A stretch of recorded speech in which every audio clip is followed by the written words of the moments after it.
Before we begin, I'd like to say that I'm a Spurgic. This video contains swearing.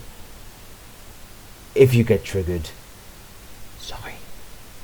It seems that in my relatively short life that I cannot escape the total shit show that surrounds this video.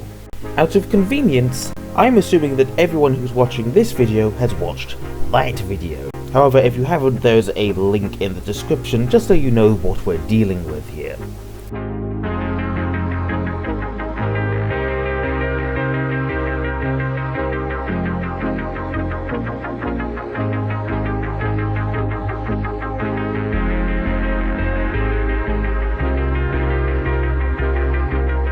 So this video is arguably perhaps the greatest work that I have ever done. It is the closest thing to an actual movie documentary that I think I'll ever get to. I spent hours slaving over this video, whether that have been research and recording the footage, and then of course editing the video that is now on YouTube. I spent upwards of a week producing this shit, and even then I still got things wrong. I missed facts. For example, I only found out the name of the British aircraft carrier that took part in this operation until about a year later, when it was far too late to do anything to the video because I'd got rid of all the recording files. This footage you're seeing here, it doesn't really exist anymore in its raw form. There were other issues outside of my control. For example, the wake of the destroyer Kamikaze just completely refused to render. So I could have changed the Kamikaze out, switched it out for the similar Mutsuki class destroyer, but then it would have made the video somewhat less accurate from a historical standpoint, because, you know, this was a real battle. This took place on the 15th and 16th of May in 1945. Okay, this actually happened. The destroyer Kamikaze was not a Mutsuki class destroyer. Like, you can tell the two apart because despite them being so similar, the Kamikaze has 3 twin torpedo launchers, whilst the Mutsuki has 2 triple torpedo launchers. Like, so that's something that history buffs like me can easily identify, but other people may not be able to. That said, I still wanted this video to be as historically accurate as possible. And of course I still got things wrong. This video though isn't really anything to do with the flaws of the last gunfight. It's, you know, it's imperfect, but you know, I at least acknowledged that. Unfortunately, the video's mere existence is controversy in of itself. As we should all know, it is impossible to please everyone. I had one rather unpleasant gentleman come along, and, you know, he said he enjoyed the video right up until there was sympathetic music as the Japs got what they deserved, that being this part here. You see, Mr. Jim Bob Kerr's uncle was killed on board the USS Juno in 1942, which has unfortunately jaded Mr. Jim Bob Kerr to such an extent that he has become racist towards Japanese. Listen, look, I'll show his comments. It was okay until this very sympathetic music as the Japs got what they deserved. My uncle was lost on the Juno, so I have no sympathy at all for the Japs. You picked the music which obviously portrays the Japs as being worthy of sympathy, and you dragged it on for way too long. You're not a Jap, are you? That's the only pass you could get for this. Now I'm adding a thumbs down for your belligerence. Okay, firstly, fuck you. Secondly, fuck you. Thirdly, go die in a fire. This entire scene symbolizes the deaths of over 1,000 Japanese sailors doing what they were, doing their duty, what they were being paid to do. Also, at the time, it was very honorable for a Japanese man to be killed in battle. It's a lot like the Klingons. You either came back victorious or you didn't come back at all. But that's not what makes me mad. These people saying, "Oh no, the Japanese, they don't deserve sympathy." No, these people, I can deal with them. I could be amicable with them to an extent. However, it's the second group of people that really grind my gears. These are the people who come along to my video expecting actual historical footage, like a documentary. And whilst my video is somewhat documentary style, it isn't a documentary, of course. This wasn't produced by National Geographic. This wasn't made by the History Channel back before it did pseudo-history and ancient aliens. But these people come to my video after watching some documentary, and they call my video clickbait, misleading, cartoon. That last one really quite gets at me, because as you can see, this isn't a cartoon, it's computer animation. A cartoon is literally a two-dimensional drawing. Sometimes animated, but it's two-dimensional. This is three-dimensional. Do you see Bugs Bunny and Daffy Duck here trying to convince Elmer Fudd that it's rabbit season or duck season? No? Of course not, because it's not a fucking cartoon. That's like saying, I own a Ferrari 599, and then you come along and say, oh, that's an Austin Allegro.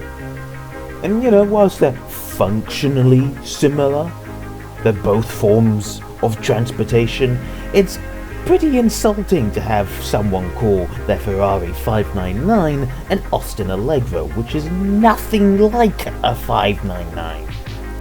What's particularly hurtful is that I've got these people saying that I've made this video clickbait and misleading on purpose.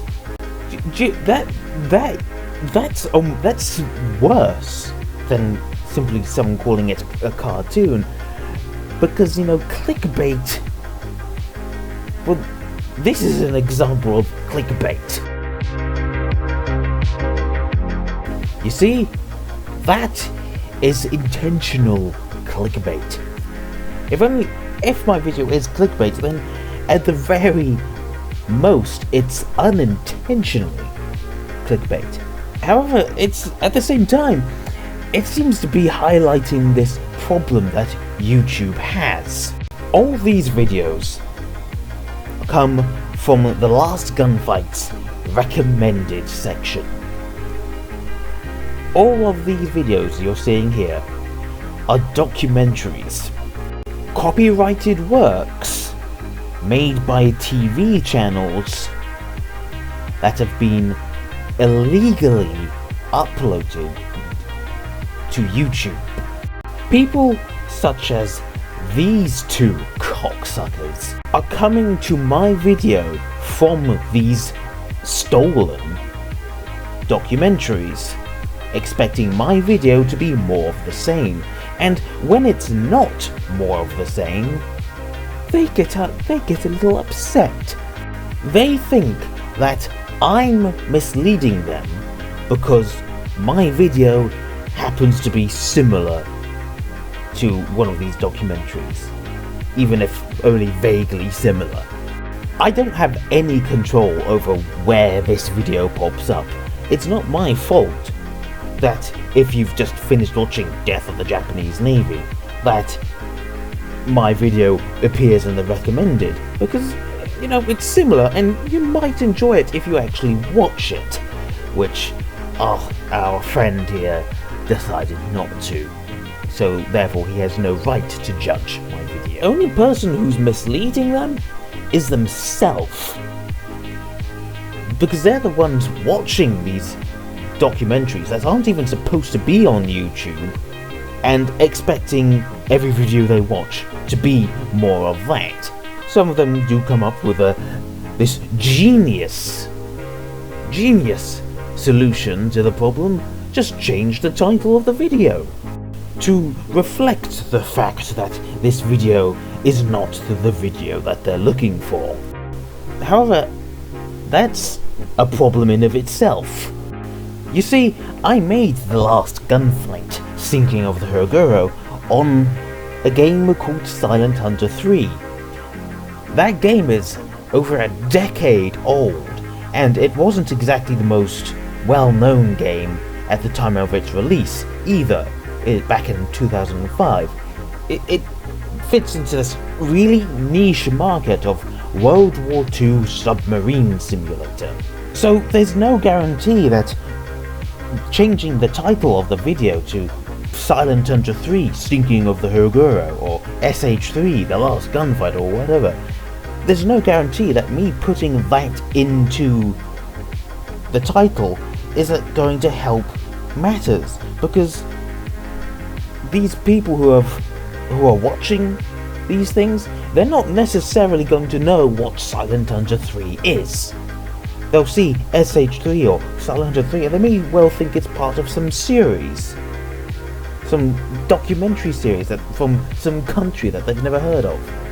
So they're still going to click on my video and feel that they're being misled, and they're still going to leave nasty comments saying, "Oh, this is a cartoon, oh, you've made this video clickbait."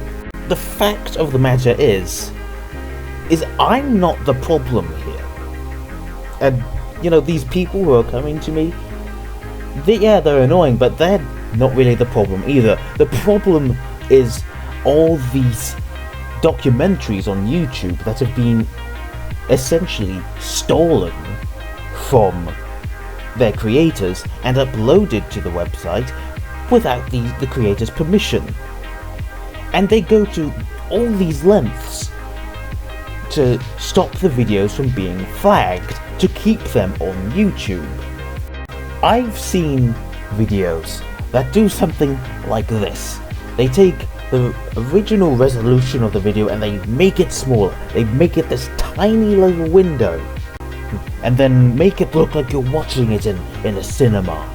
And then, just to be on the safe side, they speed the footage up and add this white blur, this white haze over the video to make doubly sure that it doesn't get flagged.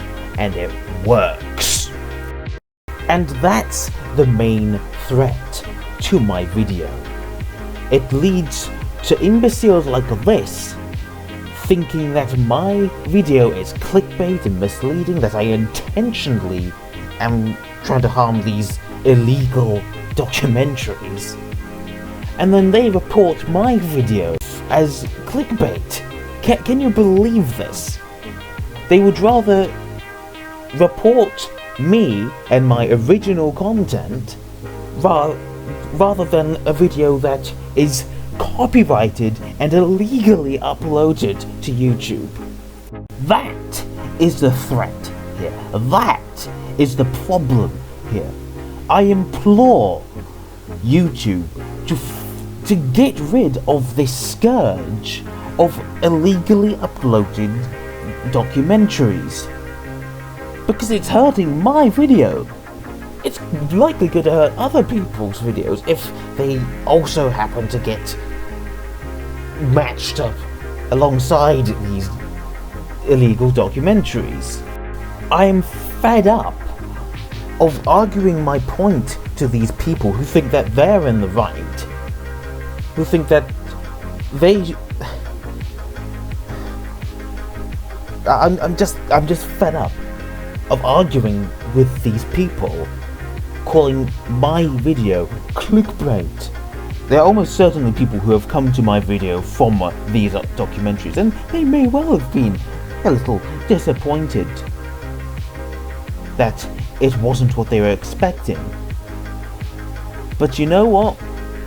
They watched it in its entirety, unlike Arthur Lewis, who thinks that watching 5 seconds of video is enough for him to judge it when it's not.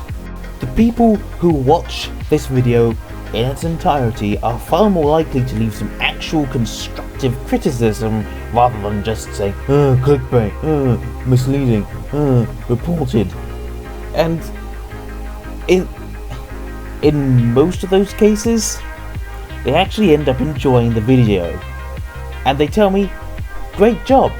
So, yeah, I really hate these people who come along and tell me that my video is clickbait. But whilst it has briefly got to me here, I'm just gonna dwell on the many people who have left much more enlightening comments, left me constructive criticism, told me, given me ideas of how to improve if I ever do something like this in the future. This gentleman actually went so far as to contact me through my email to get my home address so he could send me an actual part of the Hoguro. Not a very big part, it was just a small sliver of glass from some porthole in it, but it was still a piece of the Hoguro.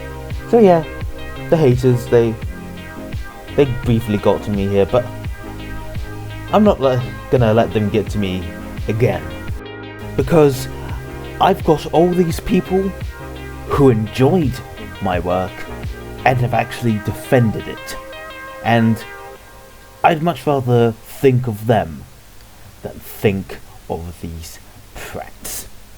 Until the next one, folks, my name is still Guns, and I'll see you next time. Good night.